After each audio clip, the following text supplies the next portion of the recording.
Hello, students. If you have applied to certain schools already, like Clemson, Virginia Tech, University of Tennessee, any of the Florida public state schools, you may be getting messages either through email or in your portals for those colleges that you need to do something called the SRAR.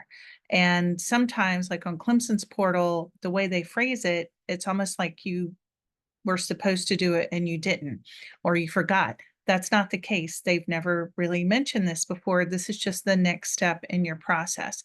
So I just wanted to give you a quick heads up of what that is and how you're going to do it. So the SRAR stands for Self-Reported Academic Record. And the way normally college admissions works and applications work is you submit your applications and then your school in some form or manner transmits your transcripts to them, either electronically or they may mail them in as, hard copies. Well, imagine the chaos that creates at the college admissions level because they've got tens of thousands of transcripts. Some are paper, some are electronic, some use a 0.5 bump for honors and a 1 point bump for AP and dual enrollment. Some use 1 point bump, apply a 1 point bump for honors grades and 2 points for AP. So the weighting scale is totally different. Some call advanced the same thing as honors, and some call that, no, that's accelerated. Like it's just a hot mess of chaos. So traditionally, what the colleges had to do was hire people to manually key in all of these different kinds of transcripts and put them into some kind of standardized format so that it was searchable. They could search and sort on particular items and kind of compare students apples to apples. Otherwise, it was just a big hot mess. Well, somebody somewhere, and I think it's probably a great idea, came up with this concept of, well, what if we get each student to just type in their transcript? And that's what we'll use. And we'll get them to do it all in the same format so that we don't have to do it on our end as the college. We just get the student to do it. So that's where this idea of the SRAR was born. And it's not a part of any one school's admission site, it's its own thing. And then once you put basically you're just hand typing in all of your transcript, everything on your transcript. And once it's there, then other schools that also use it can just get access to it. You don't have to key it in over and over again. So if you are applying to a school that says something about you need to do the SRAR, that's what that is. You're keying in the transcript yourself so that they can go ahead and look at it. And technically, your school doesn't even really have to send the transcript right now because you've just done that. The school would only really need or require your school's copy of the transcript if you get admitted and then you enroll, and then they'll see the final transcript, which is why if someone decided not to be truthful on their SRAR, then it'll catch up to them later because the school's going to double check. If you're trying to enroll and come to that school, they're going to notice if you were not truthful on what you reported because they're going to have the real transcript, before you come. So you do just need to key it in exactly as it is. The other thing you need to remember to do is you have to remember to also put in all of the classes that you're going to be taking in 12th grade. And instead of listing a grade, you just put in progress as the grade. So let me show you where this is, if this will be a quick little tutorial to help you. And this is very low, production value. I'm just going to walk you through it. So the first thing I'm going to do is just go to, if you just look up SRAR, it's right here. Self-reported academic record. It's through a company called Scarlet something or other. And if you haven't got an SRAR account, I just created a sample one myself like 5 minutes ago. You would just hit create, and it's just some basic information, your email address, name, graduation year, and you set a password just like you did for your Common App. You can actually use the same login so you don't have to remember two different things. If I've already got an account, which I just created, Then all I'm gonna do is put in my password, make sure it remembers it. Let's see if it does. Good. I'm not gonna worry about protecting my account right now, but this is what this looks like, and it's pretty self-explanatory. It is a little tedious, so I am going to apply as an undergraduate, not as a transfer. So you would select, the schools that you're going to send it to. So, like, Virginia Tech. Okay. And you can add more, University of Tennessee, all that. And if you need to come back and add more later, you can. Then you're in edit mode. So as long you can edit as much as you want to, you can save it, come back. But once you submit it, you can't change it. So make sure it's accurate to the T before you submit it. And so you're like, okay, this looks right. I'm going to begin. And then if there's any middle school classes, like 8th grade that counted towards that are showing up on your transcript as high school credit, a lot of times that would be Spanish 1, maybe biology or earth and environmental, algebra 1 or geometry, any math classes. If they're showing up on your high school transcript, then you need to put that in.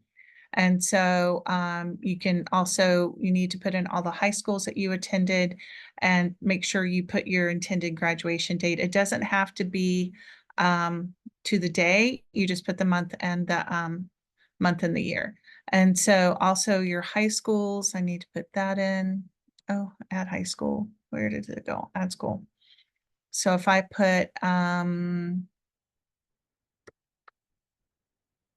Clover High School there,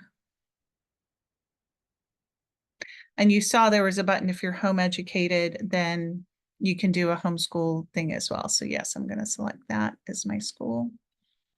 All right. So now we've got that, and you would have to come in here and put some other details. So it does mean like you feel like you're bouncing back and forth, but you would put like from, and you would just say August of, and well, do it in this format of 2021. Yeah. To May of 2025 if you're going to graduate there. And then also you need to be very careful. Letter grades, number grades, go with whatever is on your transcript. In the Carolinas and Georgia, most of the schools around here, your transcript is going to have number grades on it. And then final grades are provided for, I would put, because you're on a block system, I'm going to put a semester. And then you do need to put in your GPA and class rank at some point. So here you would put in your weighted GPA. And if your school doesn't, if everybody's school should have a weighted GPA, so let's say 4.1 weighted. But if you go to a school that, and we can say 3.9 here, and but if your school doesn't do a rank, or if they do percentiles, you can do like decile quartiles, whatever, or my school does not rank. So you can put that. So just kind of follow the instructions, but here is really where you need to pay attention. You enter coursework and you have to put in your counselor if you haven't already done that. And then you can just go ahead and put in any courses you took in middle school, and you would put in, you know, algebra 1 or something like that. So subject area would be math. The generic course title would be algebra 1. You have to pick that. And if your school just calls it that, great. But like in North Carolina, it would be called Math 1, for example. So you would do Math 1, and then the level is whatever they had it on your transcript, honors. And it was, if in this case, if it was a full year, because in 8th grade it usually was, then you would just pick your final grade, and you could say it was a 92. And that was none of those, and then you save the class.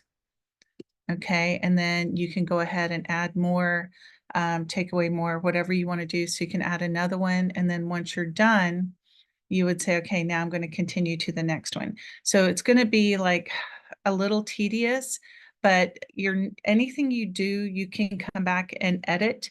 But once you submit it, you can't change it.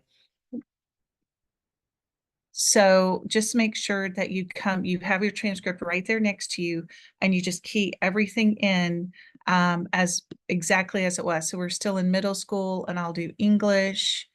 This will be English 1. They called it, World Lit maybe on your transcript, but it really was English 1. And it was honors, and it was, in this case, a full year. And my final grade was an 86 or something like that. Save course. And now I've got those there. And then I can go on to the next year.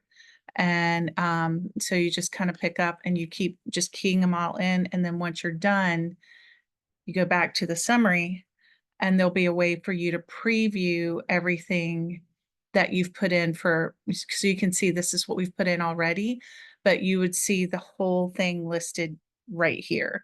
Everything you would put in, what the course title generic was, what the name actually was, what level it was, and whether it was a semester or a full year. So once you've kind of got all of this keyed in, then for your 12th grade, I don't know if it'll let me do that. Yeah, it would. So for 12th grade, everything's a work in progress. If I did math and it was Calc AB, I would just call it Calc AB. It's going to be AP. It's going to be a semester long. And then here you could do in progress and just go with that. And then you would save the course. And oh, I need to put this here if I haven't received that. So just key in everything from all of your transcript, just item for item. Any point, go back to your summary, and then your summary will show you everything that you've listed at that point. So, and just follow the instructions. And if you need someone to check it over, we can check it over for you. But everything is fixable, changeable as much as possible until you hit submit. After you hit submit, we can't change it. So I hope that gives you a little bit of idea. I know I was kind of jumping around, but basically get your transcript, follow the instructions, put everything in, make sure it looks good. And if you need someone to check it over, if you're a concierge student, we do that for you. If you're not a concierge student, you can just book an appointment and have someone go over it with you before you submit it. And you only have to do this if the schools you're applying to require it. And how do we know who requires it? You can go right here, colleges that require SRAR and participating universities. Ugh, I don't want to sign in. Go back. So here we go. There's another site that has this. So you can see a lot of them here. And more are getting on board with this just because it's pretty, pretty helpful, pretty streamlined. So if your school uses it, great. If you're not applying to any schools that don't use the SRAR, then don't worry about it. So I hope this was helpful. If you need any assistance, let us know, but just create your account, get in, kind of maneuver your way through it, make sure everything looks right. Don't forget to add in your 12th grade classes, and just, if it's on your transcript, just make sure you're duplicating it exactly as it is. And if you do that, then you'll be doing it right.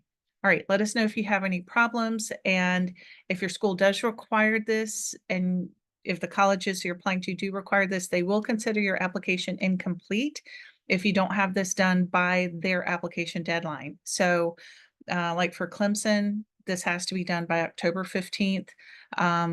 For other schools, it might be November 1st. So whatever their official deadline is, you need to have this done by then. But there should be some tutorials online too if you need help, or if you want someone to check it over, we can do that for you. All right, I hope this was helpful. It's a little extra step, but it's actually a pretty efficient way for the colleges to look at your data. So I get it. Let's do our part, and they can just kind of get right to looking at your application sooner. All right, y'all have a great day.